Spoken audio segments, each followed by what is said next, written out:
السلام عليكم ورحمة الله وبركاته. اللهم صل وسلم وبارك عليك يا حبيبي يا رسول الله. في البداية أحب أرحب بالسادة المتابعين وأقول لكم كل سنة وأنتم طيبين. كل سنة وأنتم طيبين جميعا، ورمضان كريم علينا وعليكم وعلى الأمة الإسلامية بالخير يا رب العالمين. اللهم أعد علينا بالخير واليمن والبركة. طبعا استكمالا لرمضان الكريم، كل سنة وأنتم طيبين علينا وعليكم جميعا. قلنا نعمل إيه؟ رصتين طريين كده للسحور أو كوماج، رز طري. تمام. جبت 2 كيلو دقيق، وجبت معايا باكو خميرة، جبت معايا معلقة سكر صغيرة وكيس فانيليا وحبة ملح وشوية سمسم ولبن مغلي يعني بارد، يعني غالية بس لبن طازة وسمنة. تمام. بدأت ان انا اعمل محلول اختبار الخميرة. حطيت معلقة السكر، حطيت معاها معلقة الخميرة وعليها معلقة اللبن. تمام. طبعا الملح اللي هنا هبدأ ان انا اضيفه في اللبن، بس مش هحط الكمية كلها، يعني انا حطيت كده اما اشوف انا هعمل قد ايه. تمام. يعني حطيت حوالي معلقة صغيرة، وبدأت ان انا ادوبها في اللبن. وطبعا معايا برضو السمسم، هبدأ ان انا اضيفه على على الدقيق، بس حسيت برضو ان هو كتير عليه لان مبحبش السمسم كتير. تمام. يعني شلت حبة صغيرة بس ما عادي يعني. وهبدأ ان انا احط عليها كيس الفانيليا، وابدأ ان انا ادوبها كده، اقلب المكونات فيها. كل سنة وانتم طيبين. عاملين ايه في رمضان؟ عاملين ايه؟ اكيد بتحضروا كل يوم هنعمل ايه، هنجيب ايه، كده يعني. ان جينا على الفطار ندور على السحور، ان جينا على السحور ندور نفطر إيه بكره. صح ولا انا اللي بقول كده؟ ربنا يعيننا ويعينكم جميعا يا رب. اللهم امين. طبعا انا خلطت السمسم في الدقيق كويس، وابدا ان انا احط السمنه. انزل بقى واحده واحده كده، يعني حطيت حوالي كوبايه سمنه. تمام. لان الكماجة الطري او القراص الطريه ما بتحتاجش سمنه كتير. كل ما بتحط سمنه كل ما بتنشف لك الدقيق اكتر، او بتنشف لك القراص اكتر. تمام. يعني دي بيبقى لها كميه ودي بيبقى لها كميه. طبعا انا شغاله بالاسباتيولا، بس الاسباتيولا مش بتعمل حاجه، فطبعا عايزه ان انا ايه، ابس العجينه، افركها بايدي. تمام. احنا عندنا هنا بنسميها، يقولك بس العجينه كويس. تمام. طبعا هنا حسيت ان هي مش جايبه معايا نتيجه، قلت لها لا تعالى بقى مشارك خالص. السمنه ماسكه فيها، قلت ايه اشيلها كده منها، وابدا ان انا اشتغل بايديا بقى. انا ما بحبش يا جماعه اعمل حاجه لما بحس بملمسها في ايدي، اعرف هي وصلت لمرحله ايه بالظبط. تمام.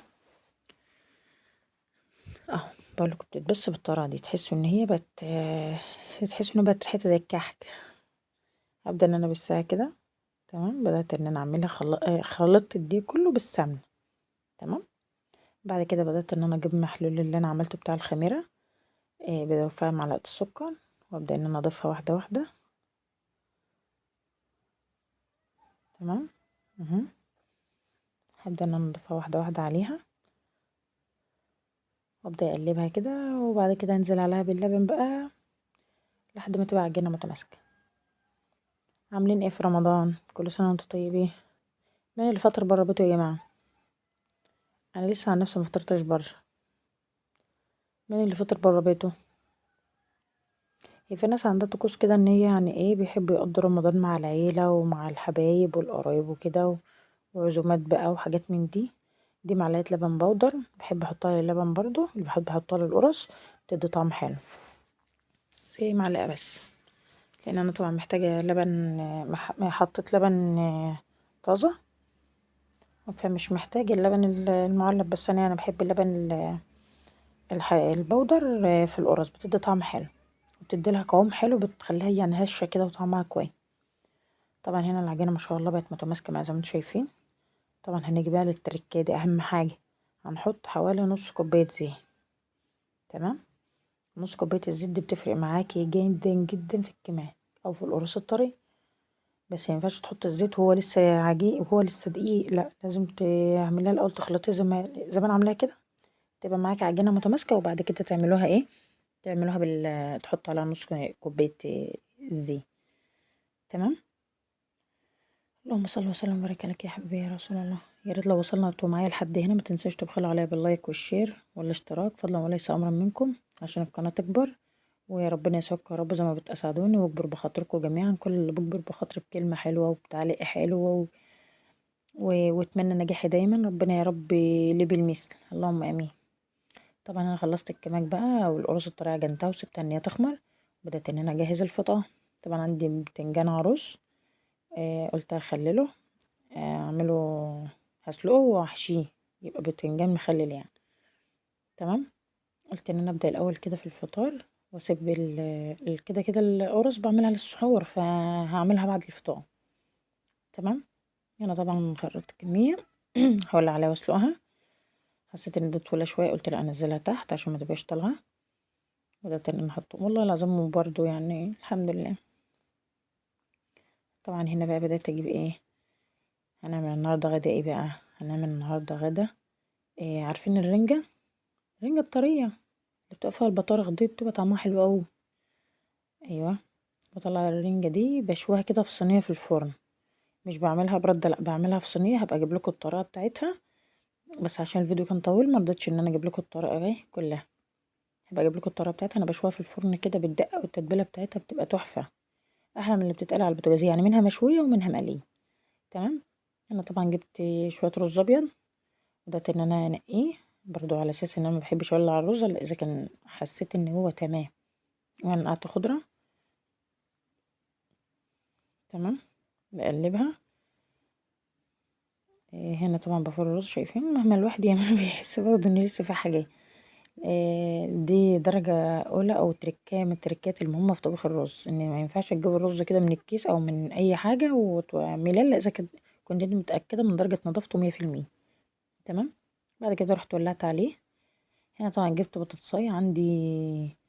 ابني ربنا يبارك لي فيه يا رب ما بياكلش السمك. في السمك مقلي غير كده لا. اي انواع سمك تانية استحالة ولا مشوي ولا صواني ولا روسي ولا اي حاجة هو يا سمك مقلي وياخد منها جنب صغير كده وبصوا بيطلعوا الروح. المهم ان هو ماليش في السمك عموما يعني. فقلت لا هظلمه معايا ما اعمل له بطاطساية محمرة جنبنا. بدأت ان انا اخرط بطاطساية ولعت عليها. احطها على البوتاجاز واحط فيها المية ونسيبها ايه تستوي. جنب اخواتها. نبدأ هنا نعمل مع بعض طبق سلطة حلو كده. اللهم صل وسلم وبارك عليك يا حبيبي يا رسول الله. وحشتوني والله وحشتوني يا اغلى اخوات في الدنيا. ربنا يديمكم يا رب نعمة في حياتي دايما وحبايبي اللي بتدخلوا لي دايما وبتدعموني ما تحرمش منكم ابدا.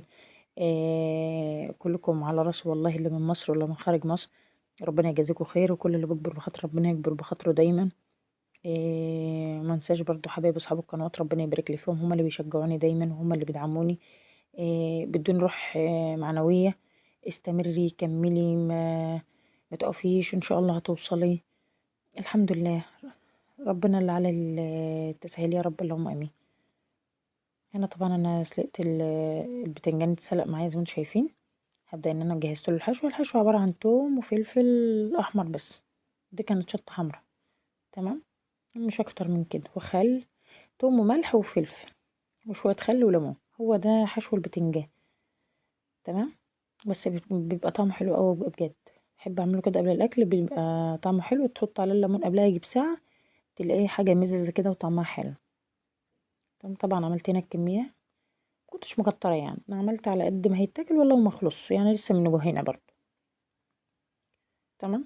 هنا طبعا هعصر عليه الليمون. يشرب منه كده وبعد كده ايه. اتركه بقى لما ساعة الفطار. لا اله الا الله سيدنا محمد رسول الله. معلش الفيديو بتاعي. هو والله مش طويل بس انا باجي اجريه. حبايبي بيقولوا لا ما تجرهوش احنا عايزين نتفرج عليه واحده واحده. سيب عشان نتعلم عشان نعرف عشان مش عارف ايه. احنا بنحب طريقه طبخك طريقتك في التقديم في الحاجات دي. فوالله انا برضه اجري الفيديو عشان خاطر برضه ايه ان انتم تعجبوا. بس يا ريت يعني تكملوا المشاهدات للاخر يا جماعه. معلش لان والله العظيم بتفرق معايا كتير وبالذات ان انا لسه في اول السلم وكده بتفرق معايا جامد. طبعا هنا بدأت ان انا اعمل العصير. ده تمر هندي. تمام انا بحب التمر الهندي على عموما يعني بحب اعمله في البيت. تمام. حطيت هنا التمر وحطيت السكر وابدا احط على المي وادوبه.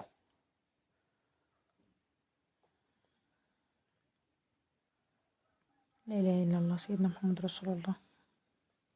اللهم صل وسلم وبارك عليك يا حبيبي يا رسول الله.